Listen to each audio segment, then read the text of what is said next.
Gilles Bijon est l'ancien président du club des modélistes ferroviaires du Roannais, un club dont j'ai eu l'occasion de vous présenter quelques réseaux filmés en exposition et dont Gilles est resté membre. Mais c'est chez lui qu'il va me recevoir aujourd'hui pour me présenter un réseau personnel à l'échelle HO qu'il a installé dans le garage attenant à sa maison.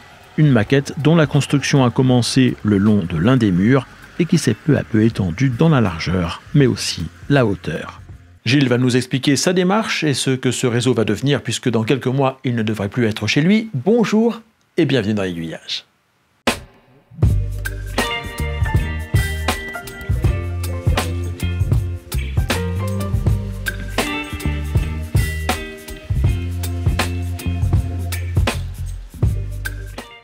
Chez Gilles aussi, le garage est devenu une salle réservée aux trains et la voiture doit se contenter de dormir sous un abri, mais à l'extérieur.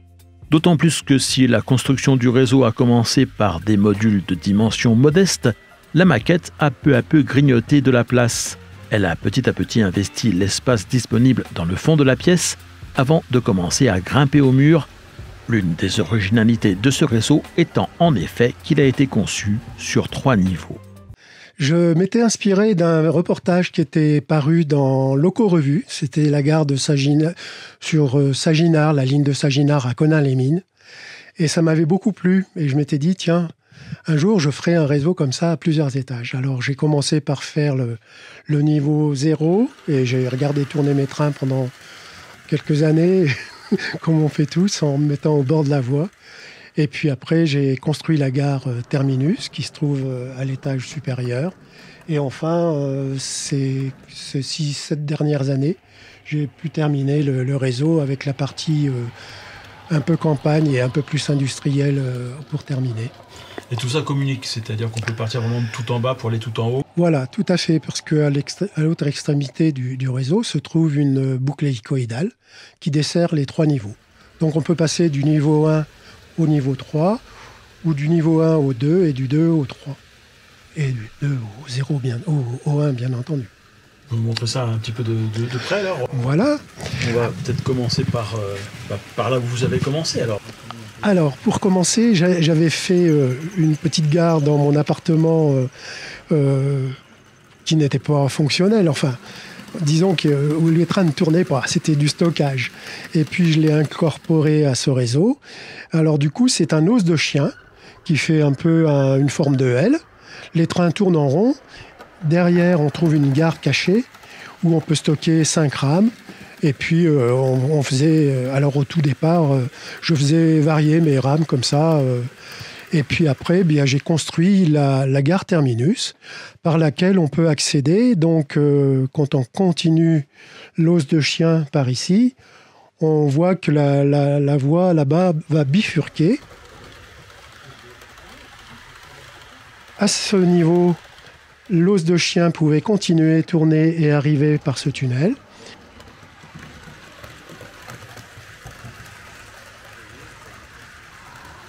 Et en prenant la bifurcation, on utilisait la rame hélicoïdale qui se trouve là pour arriver à cette voie qui dessert le niveau 2.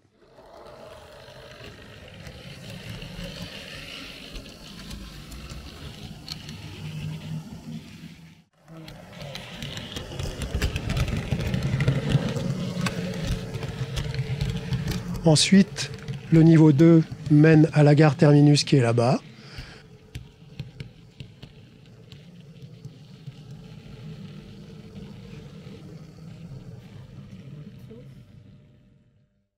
Il y avait un dépôt qui alimente les locaux pour les différentes rames en fonction.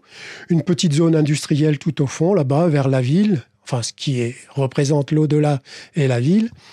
Et puis ensuite, de cette gare, nous pouvons passer au niveau 3 en prenant la voie supérieure qui aboutit à la même boucle hélicoïdale pour arriver au dernier niveau du réseau. Alors là, on a le village français bien connu avec toutes les maisons MKD, une petite représentation d'un petit village avec ses moulins par ici. On a dans l'angle une petite gare style PLM, hein, c'était avec une petite halle marchandises, un embranchement particulier, une menuiserie, un charbougnat et puis un petit quai animaux. Et ensuite, en prolongeant tout au fond là-bas, on retrouve une grande usine que j'ai appelée Sud Métal et qui reçoit énormément de ferraille et qui renvoie des produits finis. Voilà. C'est un réseau qui était vraiment fait pour jouer, j'ai l'impression, parce que là, bon, il y a le dépôt des machines, on en sort, on va chercher les rames, on manœuvre, on circule. Tout à fait, c'est ce qui m'intéressait dans le train électrique. J'étais pas trop passionné de regarder passer les rames et de brancher tout ça sur l'ordinateur. Moi, je voulais faire des manœuvres. Donc, quand je reçois un train en gare terminus, je suis obligé d'enlever la rame avec une loco de manœuvre, de la stocker, et puis ensuite d'emmener la locomotive au dépôt, de faire le plein, éventuellement de mettre une autre locomotive sur une autre rame et puis la faire repartir. Ça m'intéressait beaucoup. Donc la gare terminus, pour ça, c'est excellent parce que on avait peu de rames réversibles dans les années 80, à part quelques autorails. Bon, maintenant, il y a beaucoup de rames réversibles, effectivement. Et puis, quand on va au niveau supérieur, là, on a un petit triage sur les voies Sud Métal qui permettent de classer les wagons. Alors, on a des wagons de tôle, on a des wagons de coil, on renvoie de la ferraille en vrac, enfin voilà. Et on peut emmener ça sur les voies de fabrication où les produits finis partent dans des wagons couverts, par exemple. Donc c'est un réseau sur lequel on peut faire beaucoup de choses, mais vous avez passé aussi pas mal de temps sur tout ce qui est décor, c'est pas qu'un réseau. Voilà, tout à fait. J'aime bien aussi faire du décor. Alors je me suis attaché à des petites scènes, par exemple les jardins ouvriers qu'on voit sur le dépôt, la petite scène vers le monument aux morts. Après, quand on va dans la partie campagne, on retrouve les scènes avec les personnages Preiser bien connus. Hein, on a tous ces scènes-là, le monsieur qui est assis sur un banc qui se lève et qui a les 2 bandes de peinture dans le dos, et les gamins qui sont avec la petite pancarte peinture fraîche, quoi, qui sont planqués derrière un arbre. Et puis j'ai aussi des filles qui ont des métiers un peu particuliers. Il y en a une qui est archéologue. Alors, sur une partie de la campagne, j'ai représenté un site de fouilles, voilà, où on peut éventuellement reconnaître ma fille. Sur une autre partie, j'ai une fille qui fait de l'hydrobiologie. Donc, on la trouve près d'une rivière en train de faire ses prélèvements et d'analyser les eaux de la rivière. Et puis, l'autre est cartographe. Alors, on la retrouve là-bas en train de faire des mesures de géomètre et en train de prendre des mesures autour d'un pont, tout ça. Voilà, je me suis amusé à faire un petit peu ça parce que j'aime beaucoup fignoler les choses, et en particulier le matériel roulant. Mes locomotives ont presque toutes les cabines aménagées, au moins avec un conducteur, le pare-soleil, la feuille de route sur l'écran là, de pilotage. Et puis les voitures voyageurs sont presque toutes aménagées. Alors les voitures couchettes avec des gens allongés, j'ai moulé mes personnages dans du plâtre. Et puis sinon les autres voitures sont remplies, je dirais, avec les personnages plutôt bas de gamme, mais qui font bien illusion quand la voiture est éclairée. Donc toutes les voitures sont pratiquement éclairées et aménagées. Justement, en termes de matériel roulant, vous avez des choses que vous préférez à d'autres et que vous faites rouler sur votre train. Voilà, j'aime bien les trains des années 80. Donc j'ai beaucoup de voitures couchettes. J'ai 3 ou 4 trains couchettes. Alors le train auto-couchette, le Transeur nuit, et puis le train spécial de Rocco, là, FTS par exemple. Et sinon, bien j'ai les trains Corail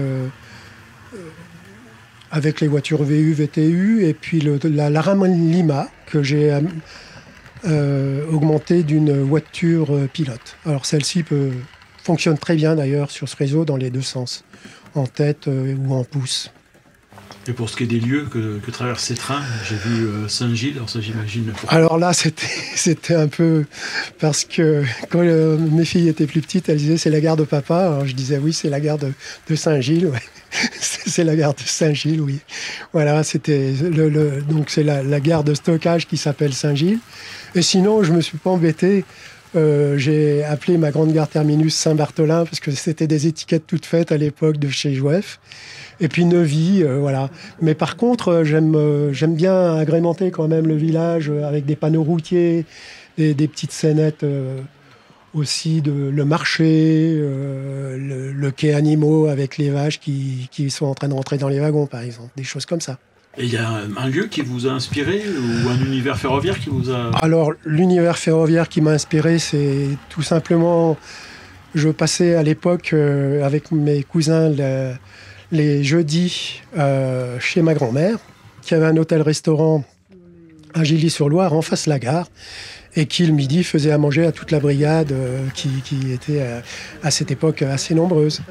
Et il nous arrivait parfois de monter dans les trains avec les cheminots, parce qu'ils nous connaissaient, bien sûr, nous voyant toutes les semaines, ils nous connaissaient très bien, et on allait faire des manœuvres avec eux sur les trains, en particulier les trains qui sortaient de l'usine Sommeca-Fiat de Bourbon-Lancy.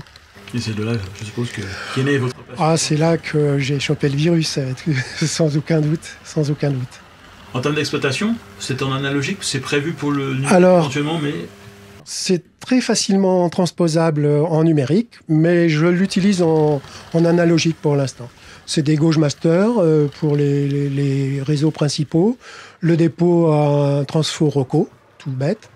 Et puis pour la partie de l'usine, c'est des transfos que j'ai montés moi-même avec des L, je ne sais plus combien, LM 507 ou je ne sais plus quoi. Mais enfin bon, bref, des plans que j'ai chopés sur des revues scientifiques et puis transposés tout bêtement. Hein. Je ne suis absolument pas électronicien.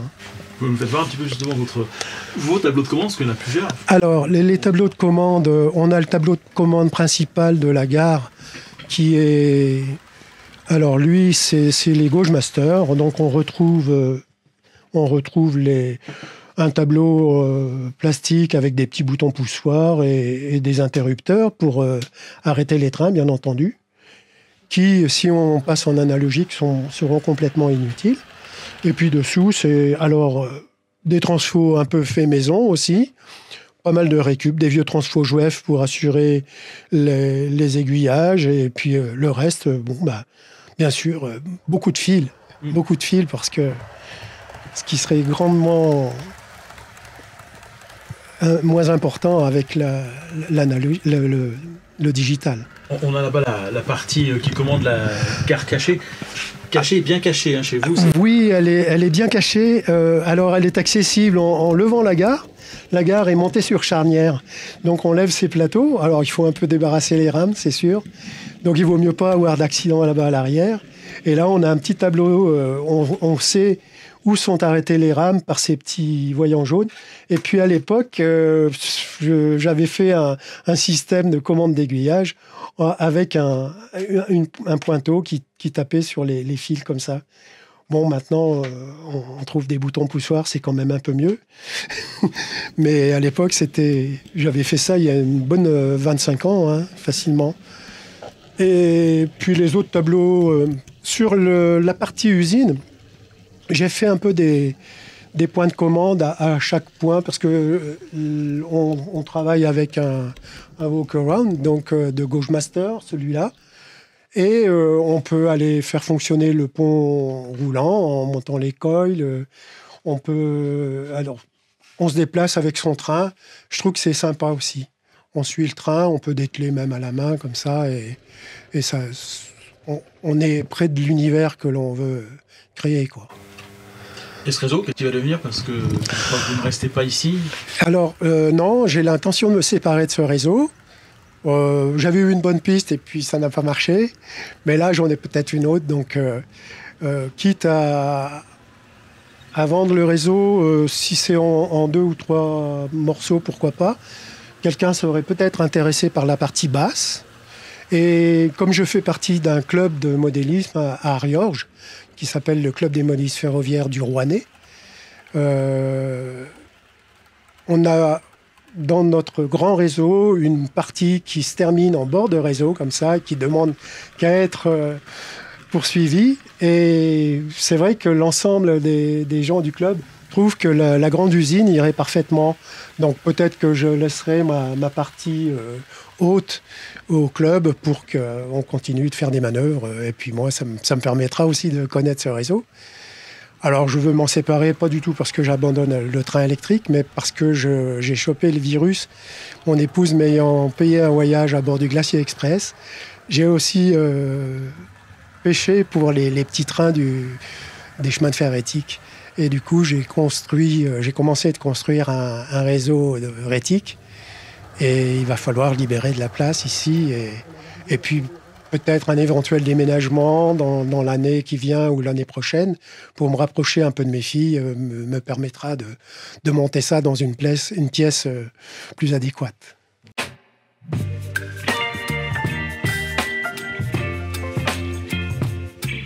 Vous savez quoi? Un nouveau réseau inspiré des chemins de fer éthiques? Le rendez-vous est déjà pris avec Gilles pour que je puisse vous le faire découvrir au plus tôt. Mais bon, on va quand même lui laisser le temps de finir de le construire. Si comme Gilles, vous avez un réseau que vous souhaitez faire connaître aux aiguillonnautes, vous pouvez me contacter à l'adresse info@aiguillage également avec un s.eu et on tâchera de se caler un rendez-vous dans les prochaines semaines ou les prochains mois en fonction de mes futurs déplacements prévus un peu partout en France, mais aussi en Belgique, au Luxembourg et en Suisse dans l'année à venir. On se retrouve en attendant dès jeudi sur la chaîne Aiguillage pour parler train réel et lundi ici même pour un nouveau reportage consacré à l'un des aspects de la pratique du modélisme ferroviaire.